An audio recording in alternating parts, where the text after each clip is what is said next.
What's going on, everyone? It's Chris Gunzz, and this is a very special edition of the Boxing Pulse. I'm happy to finally be able to be doing this. And, of course, boxing's my favorite sport, and one of the greatest relationships you can have is when you're a fighter, you have to have a great trainer. You have to have something that makes you feel a closeness and build a positive relationship with your trainer. It's an important relationship, and it's as important to have someone that you trust and feel a sense of loyalty to as it's important to find a mate to marry. It's a very important relationship to a fighter and to a trainer to like and want to see that fighter succeed. And one of my most famous couples in the history of the sport was Orlando Canizales and his great trainer Jesse Reid. That fighter-trainer relationship is right up there with Marvin Hagler and the Petronellis. It was a special career, a special bond, and those are my guests today. The great trainer Jesse Reid and his great fighter Orlando Canizales. Very special edition. I'm happy to be bringing it to you, and without any further ado, let's get them both on the line and see where this conversation goes. Orlando Canizales and Jesse Reid. Doing good, Orlando. How are you? Fine, thank you. Good to hear your voice. Likewise. This one of the great relationships in the history of the sport. Jesse Reid and Orlando Canizales. Let's get right to it. Jesse, when you the first time you saw Orlando Canizales, when was it? How old was he? Oh, I think he was like 15 or 16. Maybe when I first saw him in the amateurs. But actually, I was very impressed with his attitude. He had a great attitude. It was he was really not a speaker, but you could see that he was the kind of a guy that was a thinker and very smart with what he did with himself. Mm-hmm. And what'd you think of Jesse, Orlando? Well, the first time I was 18, I went to Houston and I signed with HBA back then. And Bob, he wanted me to sign with him. So, and Bob, my manager, and then I saw Jesse Reid, and then I thought Jesse was a good guy. He's a good guy. I mean, he's a very positive person, and I really liked him a lot when I started working with him. Mm-hmm. And Jesse, what qualities do you look for in a fighter when you decide if you're gonna actually work with them? Well, the most important things is their speed, their punching power, things that you can't teach them. Was the things that I was really impressed with Orlando. Plus, he had he had reflexes that were unbelievable. It was like he was like a tomcat. I mean, he'd always be one step ahead of whoever he was in with, and I loved that about him. That was something that God gave him. And then what I did with Orlando was just working on his confidence to make sure he felt good about himself, and at the same time making sure that he knew how to use the different speeds and how to set up his punches. And it wasn't hard. He developed very, very quick. And he was like poetry in motion. And that was actually something to do with my next question. I wanted to say, when you first met Orlando, was he a natural? And everybody has certain qualities, but Orlando had something that God gave him that was very special. He was just so strong with his punching power and his speed. It was just a natural thing for him. But I think because of his intelligence, it was even a gift too. Because he was one of these kind of guys that he knew you if you were telling him the truth, and he'd go out and perform with it. But Orlando wasn't somebody you bullshitted. He was somebody you had to tell the truth to and make sure that he knew. I remember when he was going to fight Seabrooks, and he told me how good Seabrooks did with his brother. And I told him, let me tell you something, you're not your brother. You're that much better. And I said, if Seabrooks beats you, I'll let you hit me right on the chin. I says, you're going to win this fight, and you're going to win it in high fashion. And what happened? Orlando destroyed him. A great athlete in Seabrooks, a great gentleman, but Orlando took him apart. And that was when I knew I had a great, great fighter. I mean, I really knew it. I knew it from the get-go, but I knew it even more when I saw him have that performance that he showed when he won the title. And he got actually maybe 30% better when he won that title. It just was unbelievable. Yeah, and I actually, Orlando mentioned his manager, Bob. I heard somewhere that Bob Spagnuolo was not as impressed as you were when you first saw Orlando. What made you see what Bob Spagnuolo didn't? Well, I think, Bob was a real intelligent guy. He had tremendous intelligence, but he was more of a wrestler when he was in college. He wasn't really a fighter, but he loved the game, and I think Bob took it as something to learn from, and I think he looked at me for a lot of situations to learn things, but he also had a lot of respect for Orlando, but he didn't see the same things that I saw. I don't even think Josephine Abercrombie did. I think she thought he was too quiet. When he was in the gym, he wasn't really showing the real skills that he had. He would sit back and pick his shots and use his defense, but he was learning all the time. And he was so smart that he'd pick up things from different people, and he'd adapted. And then plus, I think I gave him a lot of confidence because of my strength. But Bob learned a lot from both. We all learned from one another. We all got better and better as time went on. And then Bob really realized, I think, once Orlando won the world title, what a great athlete he was. Yeah, and you had a lot of fighters at the time. When Orlando and his brother Gabby, too, first walked into your gym, who were some of the fighters you had at the time? Yeah, Gabby was more of a great counterpuncher, and he had great power. But Gabby was not the same as Orlando. Orlando had, to me, and I'm not trying to pick either one of them apart, they both were great athletes, but Orlando had something, an intangible spirit, and, that a will to want to win. And I think he was more tuned in to the fighting game than Gabby. Gabby, I think, had more emotional things that happened to him, and it would take away from him. But I just didn't think he had the special things that Orlando had. And that's just what I see as not because he was my fighter. I had both of them, but Orlando also had a loyalty about him. He had a feeling that if somebody's doing me right, I'm not going to turn my back on them. Where Gabby might be influenced by outside people, that he might change his mind and try something else out, and not stay with the people that really developed him. Yeah. That's as honest as I can be. Orlando had he was like a diamond in the rough. Mm-hmm. And Orlando, what do you remember seeing the first time you started training with Jesse Reid? Who are some of the fighters that impressed you when you were in the gym? Well, I mean, back then it was Calvin Grove, and then I used to spar with Calvin Grove, and he was real slick and real quick. And Frank Cable was also one of the stablemates that we had there. But really, I was impressed with Calvin Grove. He was really quick, real fast with hands, real slick. Yeah, and actually, when you first turned pro, a lot of people always think of you and Jesse always being together, but he wasn't in your corner for your first couple of fights, right? You trained. No, right. For the first 2-3 fights, I was in San Antonio, and then I signed with HBA with Bob Spagnuolo, and then after my third fight, that's where I went with Jesse, and he started training me, and ever since, from my third fight on till I retired, Jesse was my trainer. And as you got closer to Jesse, as you got older, Orlando, how come it continued to work? And describe what makes Jesse such a special person. Just not just a great coach. It was because we travel a lot. We spend a lot of time together. We travel. We train together.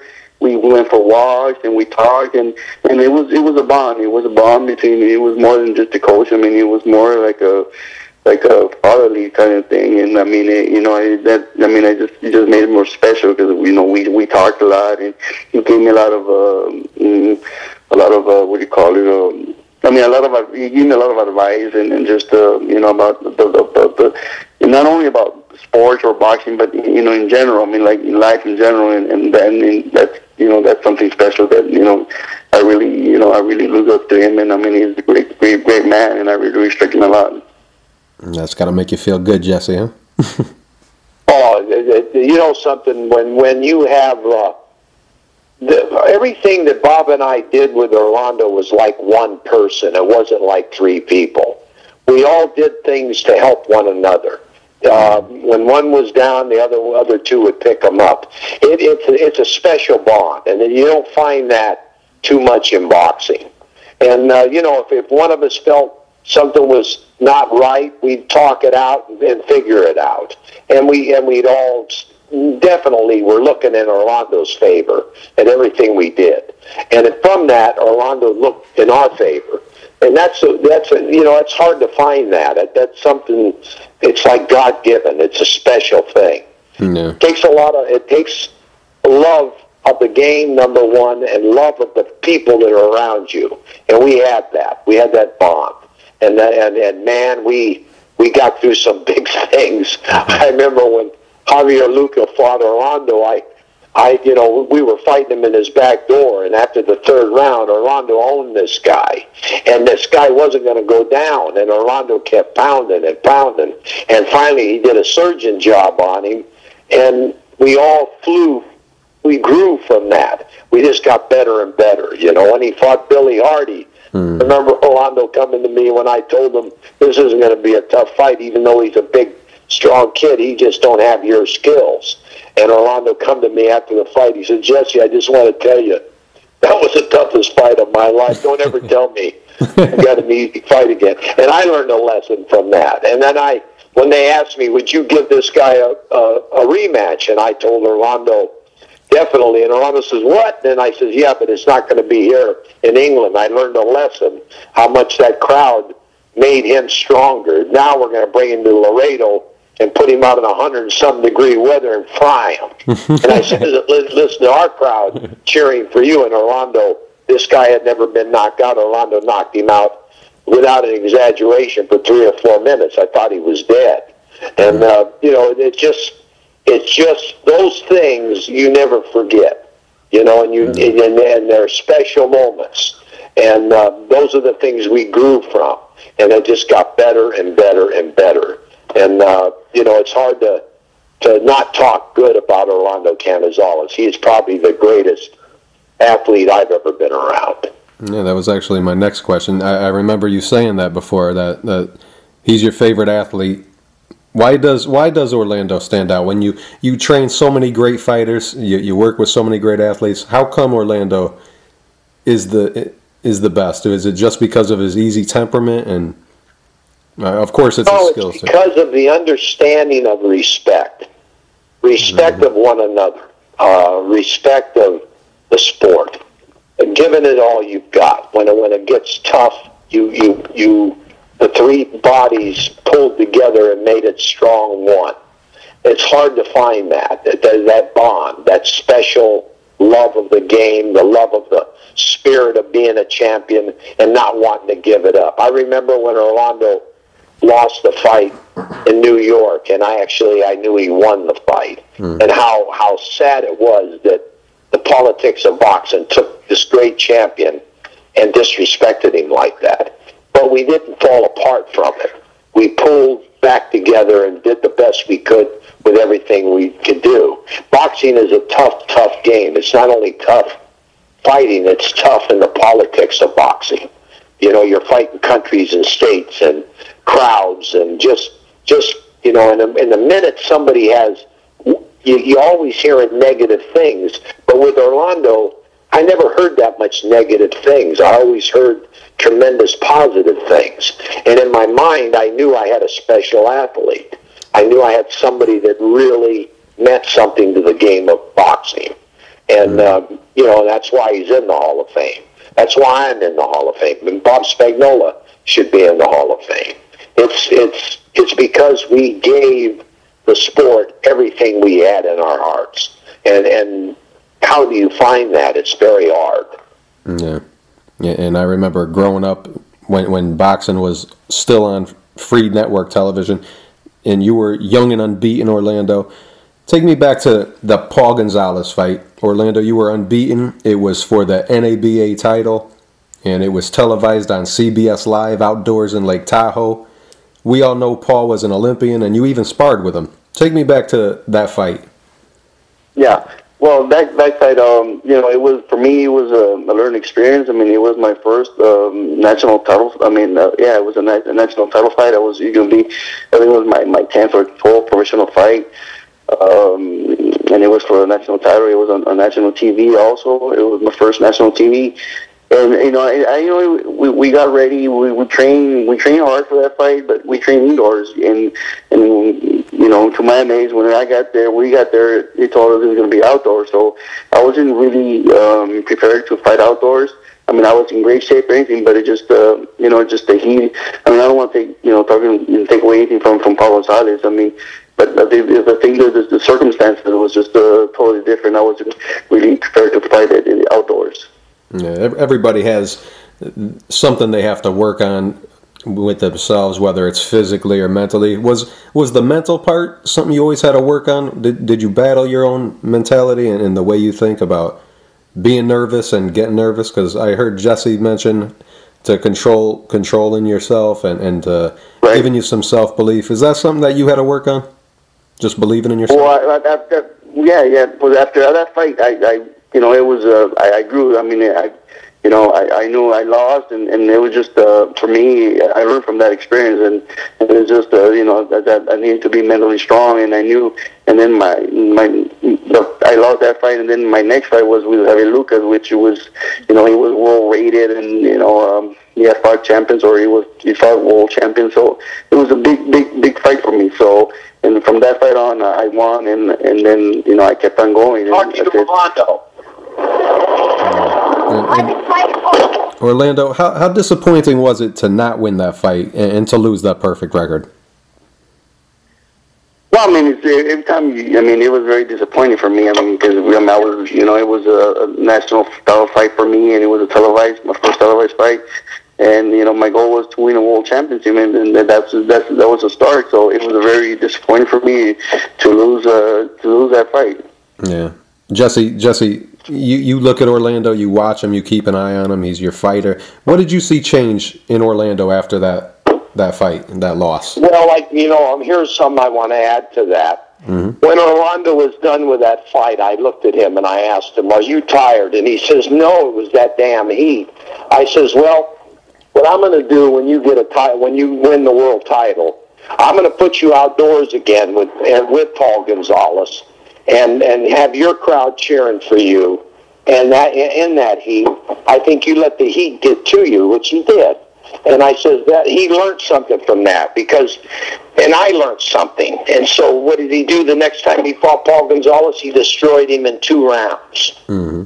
And so that was a big thing for Orlando. I think he really knew then that he could beat anybody.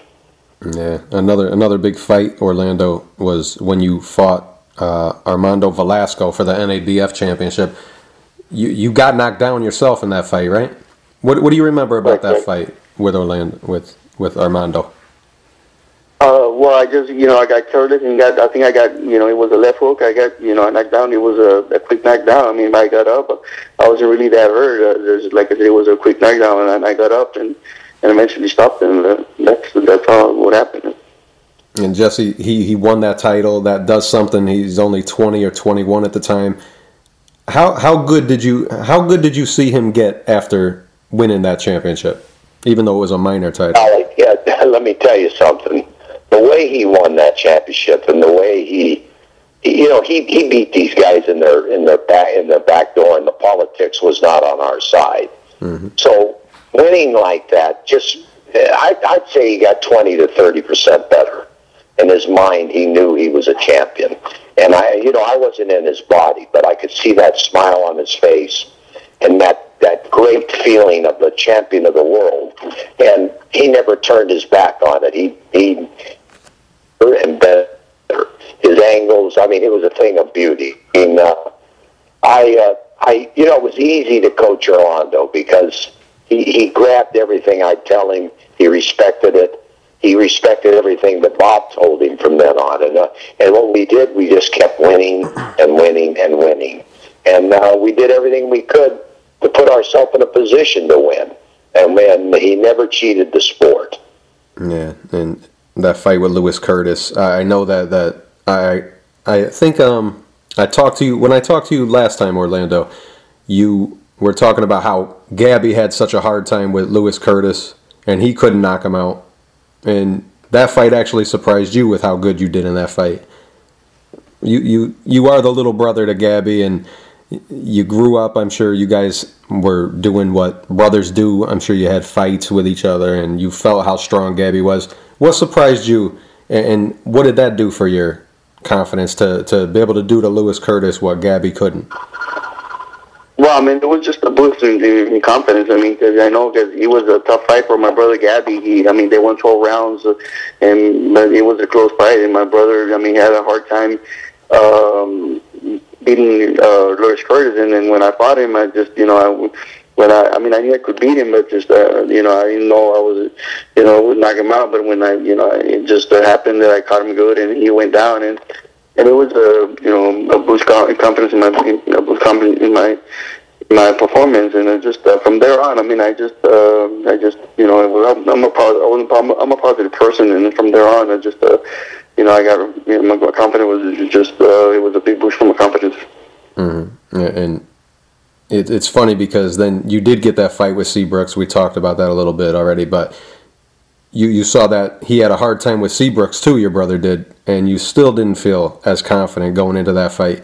Jesse, did you see that Orlando did need to work on his confidence still going into that fight? Did you see that he... Well, every athlete has to work on the mental attitude of how they feel about themselves and who they're fighting. But the fights, what Orlando would do that was special is once he could feel that, let's say the guy didn't have the same speed or the same power, or he wasn't what he thought he would be, Orlando would take him apart. And then he'd sit down and you'd lose him in the audience. I mean, he'd be so quiet and kind of nice guy, and he would shine when he got in the ring. It was like he'd light up. That was his territory, and that's where his performances really rose to a high level. And that was the beauty of watching him grow and develop. Is when he was in that ring, he was at peace, and he would just give everything he had, and there was no quit in him. Yeah, and you won the title that night, Orlando. How good did that feel, winning the championship? Well, that was my goal. It was my dream to come true, and it was just, it was just a real, exciting moment that I was able to fulfill my dream. And a lot of times when a fighter does win the championship, they do fulfill that dream, and they kind of take their foot off the gas pedal. Jesse, sometimes when I think about a fighter who got better after winning the championship, Orlando comes to mind, and another like James Toney comes to mind. What did you see in Orlando change so much? Did he just feel a sense of more confidence and know he could beat anybody at that time? I think he got to the point where nothing could touch him. It was all like Magic Johnson or somebody out there that's way above everybody else. He just had that one step ahead of everybody else. That speed was one speed ahead of everybody else. His mind, he could counter anybody. He was at a special time in his life. And I think it was a thing of beauty. It was something to really be proud of, to have. And he respected that. And he gave everything he had and put everything he could together. Father Time catches all of us, but I'll tell you, he was something special to watch. Yeah. Did you notice any changes in Orlando's personality after he won the championship? I think Orlando always kept it to himself a lot, but I saw a big amount when he get in the ring. I could see that he would light up. but he wouldn't really brag about anything or make himself feel like, he was talking about himself. It was always about how he could get better and always how hard he could work. And that was the most important things with Orlando. And I mean, no matter where he was at or what he would do, he always gave everything he had. Yeah, you became a world champion and you wanted to go all over the world, and you did just that. You went to England and you got that. It was a tough fight, a great fight, close fight with Billy Hardy. You rematched him in the States, but you liked traveling. You liked being the champ, and you went to France and you beat Francisco Alvarez, and you went to Monte Carlo and knocked out Fernando Ramos. You stopped Bones Adams in France. You beat Barrio in South Africa, and you came back home and you just kept on winning. When it was all said and done, you made 18 title defenses at bantamweight. How special is holding that record to you, Orlando?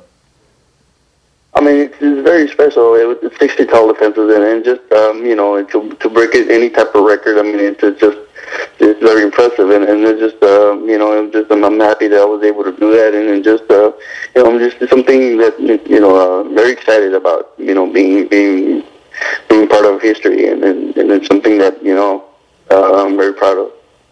And that last fight was. Your last defense was to Sergio Reyes. I know that you and Sergio still talk once in a while, and you still don't hear the end of it. I'm sure Sergio still tries to claim victory in that fight. How hard was making 118 by the time the 18 title defenses were said and done? How hard was it to continue to make weight at a later age? And did making weight have anything to do with that performance in your last? I mean, no, it was tough. It wasn't tough. I mean, after 6, 7, 8 years in making 118, it was tough to me. It was really tough, but I made weight, and it didn't have any effect. I mean, I didn't have any effect at all during my performance. I just like I said, but it was tough making that weight. Yeah, and your first fight at super bantamweight was against the great Puerto Rican Wilfredo Vasquez. You dropped a 12-round split decision. Take me back to that day, Jesse. What did you see in the ring from Orlando in that fight? Well, to be honest with you, I didn't think he lost the fight. Mm-hmm. But Orlando at that time was getting to the point where his body was changing. It was harder for him to adapt to his weight. He definitely, as a bantamweight, was the greatest bantamweight there ever was. At super bantamweight, his body changed, and time changes. So it just wasn't the same. He wasn't quite the same at that time. Yeah, I don't think I ever saw anyone look like Roberto Duran as much as Orlando did in his prime at 118. He's the closest thing I ever saw to Roberto Duran at lightweight. Do you agree with that?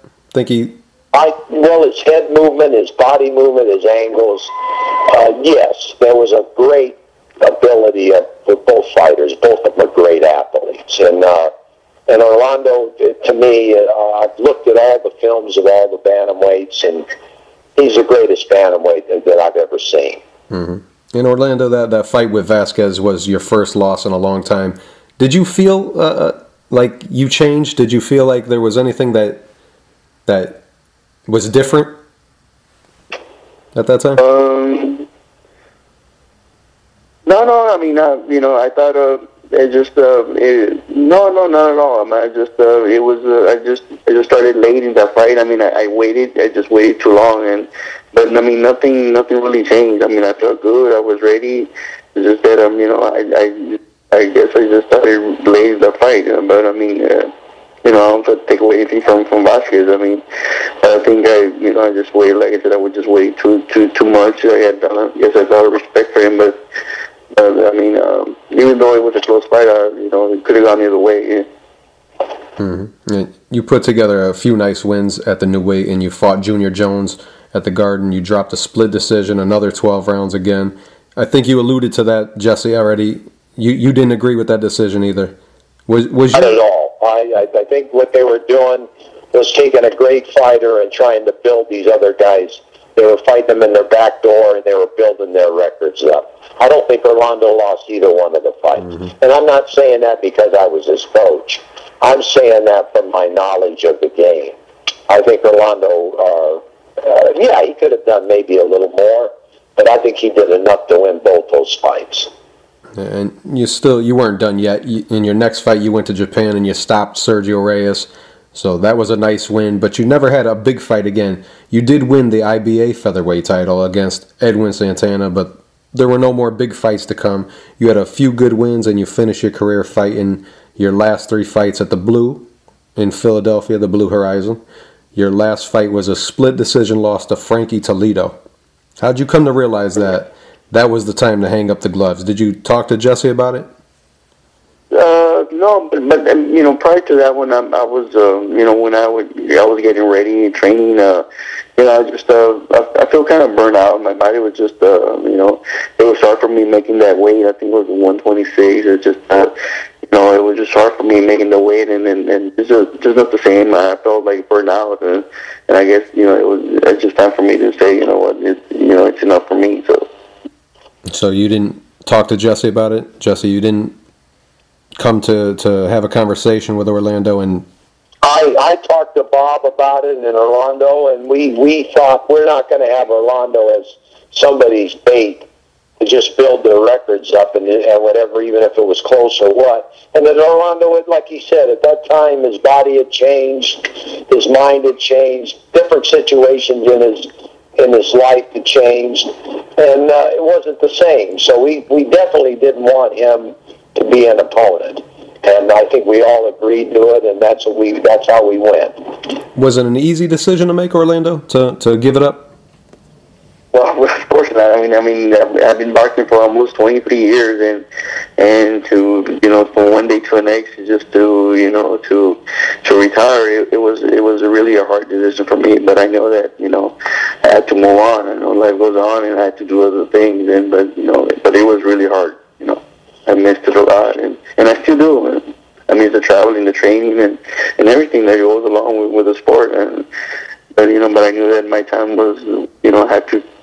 I know that one time, I had to, retire, and it was, like I said, it was hard for me. But I know that life goes on. Yeah, boxing's my favorite sport, and one of the great relationships in any sport is fighter and trainer. In the history of boxing, I'd compare your relationship with each other to like Marvin Hagler and the Petronellis. You retired in 1999, and you were eligible for the Hall of Fame in 2004, but it wasn't until 2009 that you were inducted. How did you feel when you got the call finally? It was long overdue at the time. How'd you feel? Well, I mean, I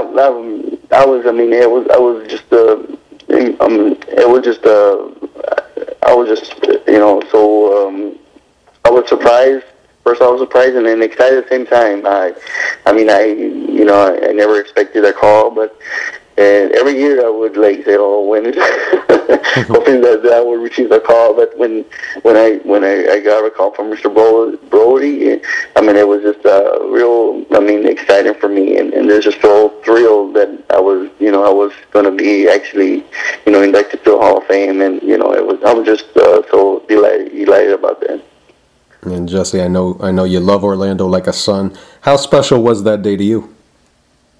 Well, I knew it was going to come. I didn't know when, but I knew that nobody can not recognize Orlando Canizales as the greatest bantamweight of boxing, and his name will always be there and forever.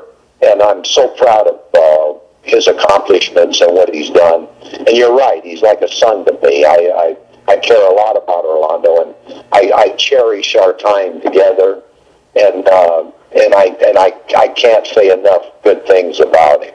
He's a special individual. And you guys still actually stay in touch quite often. How often do you guys talk and get together? Well, something, we do stay in touch, but my son and Orlando are like brothers. They're on Facebook talking to each other, and my son is talking for me too. It's weird, but it's just something you know that you had somebody special, and you never want to forget about it. Yeah, one of those pictures that are forever in my mind is seeing your son hold Orlando up when he won his championship. So that special bond was clear in all the pictures. What is life like now, Orlando? I know you have 3 kids. Talk a little about life now. Well, I mean, life is great. I mean, I'm now, you know, I get to enjoy boxing at the other side of the ropes. But I mean, it's life is good. I mean, I work for the city, and you know, they treat me real nice. So I'm just happy, and I'm enjoying life. You know, I'm really enjoying life now that, you know, after boxing, and it's just great. You complain. Yeah. And in closing, Jesse, what are some of the final words to sum up a great career and the great legacy left by your fighter and your friend Orlando Canizales? Well, the number one thing I'm going to say, I want to thank God for bringing Orlando into my life. It was a tremendous, warm, good feeling in my heart that I was even a part of Orlando Canizales' greatness, and that I'll always cherish his hard work and his dedication and his respect he had for me and Bob. I'll never forget it. And it's a highlight of my life. I can't say enough how much I respect the greatness in that young man. That sounds incredible, Orlando. You can't let Jesse go without repaying him a little bit. What do you have to say to Jesse? Oh, I mean, you know, he's. I'm like I said. First of all, I want to also thank God because, I mean, you know, being my coach for most of my career, and, you know, I really learned a lot from him. He's a special person. I mean, like I said, I mean, he was like a father figure. He gave me a lot of advice, and and I respect him a lot. And he's a very positive person, and that's really, you know, I like him a lot, and I have a lot of respect for him as a coach, trainer, and as a person. I'll tell you something, guys. I've been wanting to do this for a long time, and you guys didn't let me down. It's one of the most special interviews I ever did, and by one of my favorite fighters in my lifetime. It was a great trainer, too, a trainer that I always looked up to. Thank you, Jesse Reid and Orlando Canizales, for this great opportunity. Appreciate it. Thank you so much. And Orlando, thank you for being part of me. Thank you. Likewise. Take care, Jess. All right, you too. God bless you both.